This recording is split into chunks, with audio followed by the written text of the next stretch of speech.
Hey everybody, my name is Robert and you're watching episode 7 of Archery Vision. In this episode we're going to be going over aiming, how to hold steadier on target, and also how to set up your bow's aiming aperture to help you aim steadier on target as well. In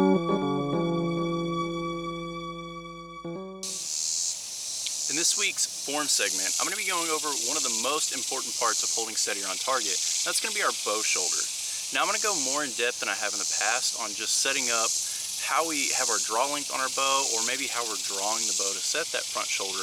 I'm actually going to be going into finding a natural point of aim on a horizontal platform. This is going to help us keep from drifting off target, and it's also going to help you hold steadier in the middle of the target because you're going to naturally want to hold in the middle of that target.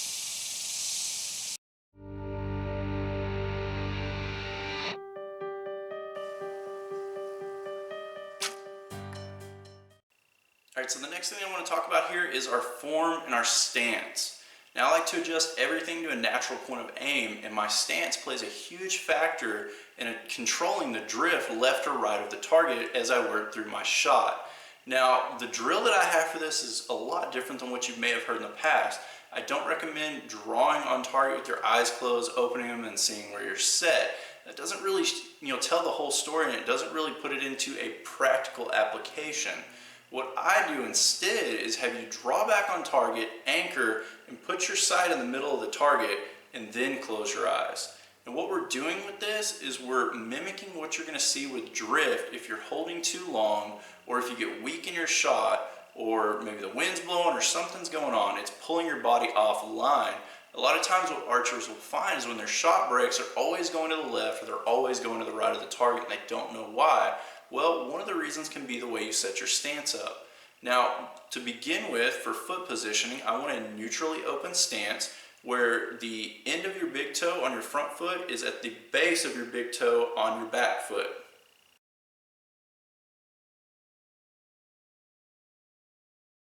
Now, once we have this position, we're never going to change from this position.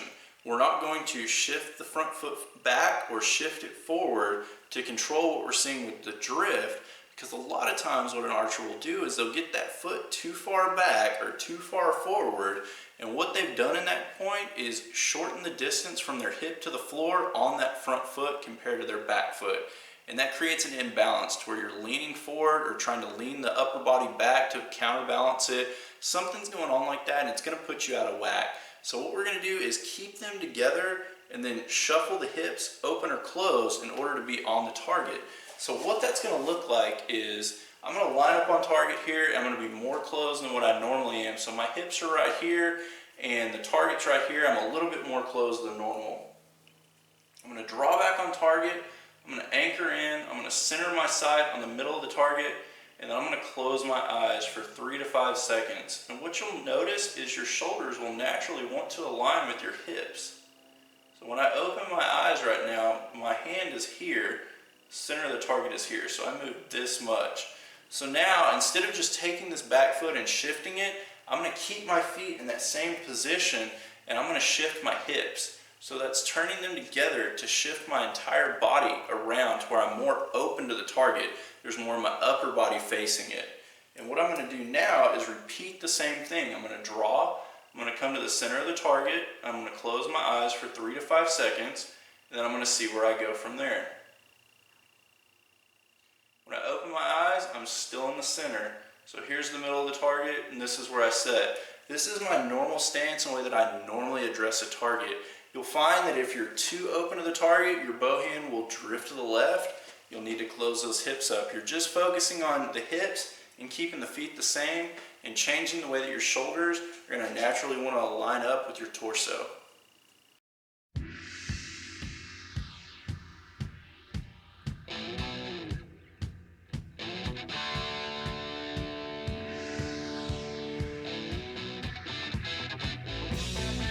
I actually did this with a set of air shaft arrows that I was using in 2D.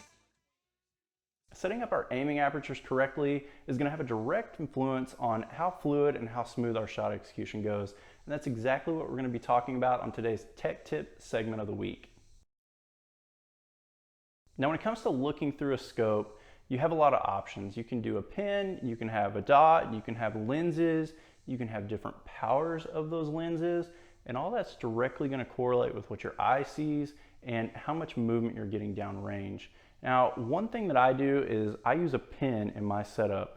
I recently went from having a 10 fiber, so the size 10 diameter, to a 19 size fiber. And the reason I did that is because the 0.010 fiber allowed me to see a very small and minute part of the target, especially on a Vegas face. I could really hone in on the middle of the X, the center of the target that I was aiming at, and I could see a lot of movement of where that pin was floating around inside the X, inside the 10 ring. And at times that worked great for me, but it also found out that it also caused a lot of anxiety for me as well. Because I could see more movement and because I was trying to aim more minute, I actually found myself over aiming. That slowed my shot down, it created some tension, and it caused some misses. Going to a larger size on that pin diameter actually helped me to cover more of the target, to where now on a Vegas face I completely cover the 10 ring, and on a FITA face where I'm shooting at 50 meters, I'm completely covering the 10 ring as well with that same size pin. That's going to allow me to not see so much detail of the movements that my pin is doing, and it's going to help me calm down a little bit on my aiming.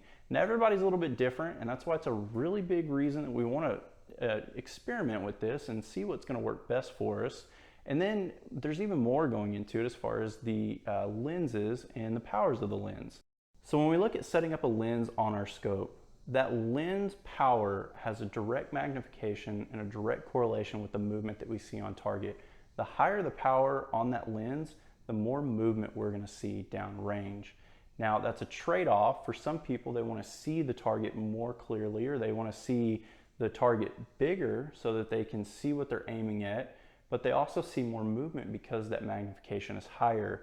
So sometimes if you're getting too much movement in your system and it's causing some aiming anxiety, you want to back that power down on those lenses, and that'll actually help out as far as seeing less movement and less definition on that target, and that can help you with what you're doing. Now, on top of that, there's also a lot of different options on how we set our pins. If you use a pin like this, you can have it coming from the bottom going up, so having an up pin. You can have a down pin. You can have something in the middle.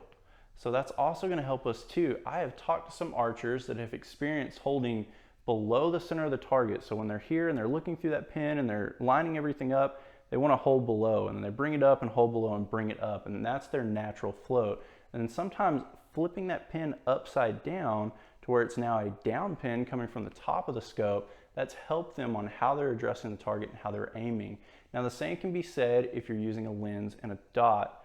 Some people actually find that they can use a circle, so a ring, which is an open dot, instead of a dot, and that helps them on their aiming more too. What they're doing with that is they're allowing their circle on the aiming aperture to line up with the circles on the target, and what that's doing is it's helping them see through to actually see the middle of the target. A lot of people want to see what they're going to hit, especially if you've come from a handgun background or something of that nature with the shooting world. You're used to holding maybe at a 6 o'clock position. Your brain is actually wanting to see what it's trying to hit. It's a different set, when we go to aiming and we look at a pin on a archery scope, we're actually trying to cover what we're trying to hit, and that's the general principle with it. Not everyone can do that as well, and that's why sometimes using a ring on that scope is actually going to help you more than using a dot. Now, the last thing that I'll say about this is the type of scope that you use and what you're setting up can actually help you have more options. There's a reason that I choose this shrewd scope, and that's because as a pin shooter, I want more sizing options on the pin. They have probably the most options that you can possibly have with that, from very small to very large. They also have several mounting options on here, different accessories, and what I have found is that the pin brightness on here is actually the best out of any of them that I've tried. So when you go to find a product and you're looking at a scope specifically, look at the details involved with that purchase that's going to help you play to your game, whether it's with a pin or whether it's with a lens and a dot, whatever that may be. Try to find what's going to work best for you. Now, I've got a review that I'm going to do over this shrewd scope that's going to be coming out next week on next Thursday. I'm going to go over full details on this, actually why I chose it and what I look for whenever I'm purchasing these scopes.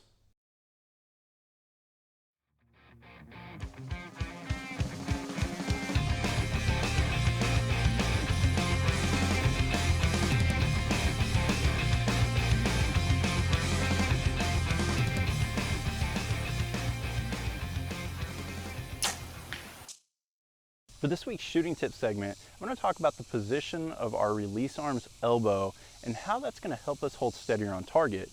Now, when we look at a bow and the principles and what we're doing with it, when we're holding that bow back at full draw, the pull and the tension against us is wanting to collapse our bodies together. It's wanting to take our release arm's elbow and pull it forward. It's also wanting to take our bow hand and pull it forward towards us as well. Now we know with setting up our bow shoulder and setting up our bow arm that I've talked about in the past, that we can set up our shoulder and set it in place to keep that pull from wanting to collapse our body on that bow arm side. But you can also do the exact same thing when it comes to the release arm as well. The way that we position this elbow when we draw the bow back with our loop length and also just how we're going to load our back muscles can allow us to take our elbow from being inside of the bow to where it's to the right if you're a right-hander, or to the left if you're a left-hander, and taking it and putting it in line with the arrow, in line with the sight, in line with the target, or even just slightly behind us a little bit more. What that's going to do is actually position that elbow to where it's going to be outside of the path of the bow and the path of the string wanting to collapse and bring that elbow forwards. It's going to help us load our back better, which is also in turn going to help you hold steadier on target because you're utilizing a larger muscle group. But what it's also going to do is just help us resist the forces wanting to pull that arm forward. I'm going to show you how I draw my bow back and how I'm going to set my arm and talk through that really quickly, and then I'll give you a little bit more information afterwards. So I've tried to get my camera in line as best that I can to show what's going to be happening with my elbow as I'm drawing the bow back here. But you'll see that because I'm using a hinge, my elbow is going to start here to the inside of the bow where it would naturally want to pull my arm and pull everything forward.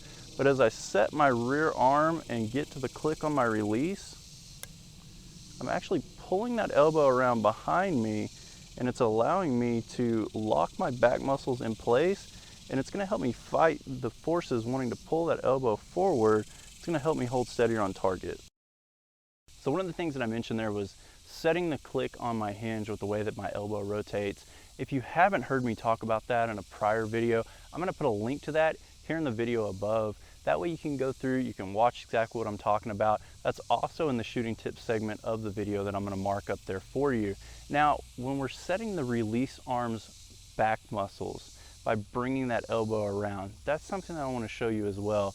I'm going to splice in a clip here so you can look at it. This is going to be specifically of my back in the movement that I'm taking, and this is going to be allowing me to set my rear arm in place, and it's going to let me use those muscle groups along the top of my shoulder blade and the bottom portion of my neck there to kind of clench them and flex them in order to help me hold steadier on target. This is a larger muscle group, so it's also going to be able to not tire as quickly as, say, if your arm, the way that you were drawing the bow. But what it's also going to do as a side benefit is that it's going to help that elbow keep from wanting to be pulled forward. Now, when you're drawing back on target, the way this is going to feel is that you're going to be getting to full draw, and it really will probably feel like your elbow is going back behind your head. A lot of archers that I find, they're used to setting their elbow up to the inside path of that string where it's wanting to pull your arm forward. So when they start doing this drill, it does feel like their elbow is going around behind their head. Even with me, I experienced that too, and I actually filmed myself because I wanted to know what was going on for sure. Now, the other part that you'll want to look at with this is how it feels with your back. You'll want to feel, as you bring that elbow around, the scapula moving over towards your spine, and you'll feel those muscles kind of pushing up against the spine, and that's what's going to allow you to know that your arm is going to be set in the correct position to help you hold steadiest. So I want to say a quick thank you for watching the video today. I'm trying some new technology out. There was some information that another watcher gave me on using a lav mic that would actually plug into my smartphone. I don't have the ability to be able to plug it into my camera, but this is hopefully going to allow me to get a little bit better audio for you. I don't know how much of the locust noise that it's going to pick up on here, so hopefully this works. If not, I'm going to fine tune it. I'll figure something out for us because I'm still going to be making these videos and I want them to be bearable for everybody watching. Upcoming, I've got my Hoyt Prevail versus Hoyt Prevail basically review. I'm going to be going over the differences between the XVX cam and the X3 cam. This is going to help us be able to tell you how to set up each one, how to tune each one, and what to expect on how it feels with your shot and which one to choose based off the way that you shoot your shot. After that, I'm also going to come up with another video. It's going to be going over a review of the Rchery Mini Mag scope. So this is one that I'm really excited about. I bought this scope and paid full dollars for it. So this is a review all based on myself. This is going to be one that's replacing some older scopes that I have, and I have found it to work the absolute best for the application that I'm using. And I'll tell you why, and I'll give you more details on the features. Thanks everybody for watching. Make sure you share this video, share it to your social media pages, like the video, subscribe if you're not already a subscriber, and I'll see you soon.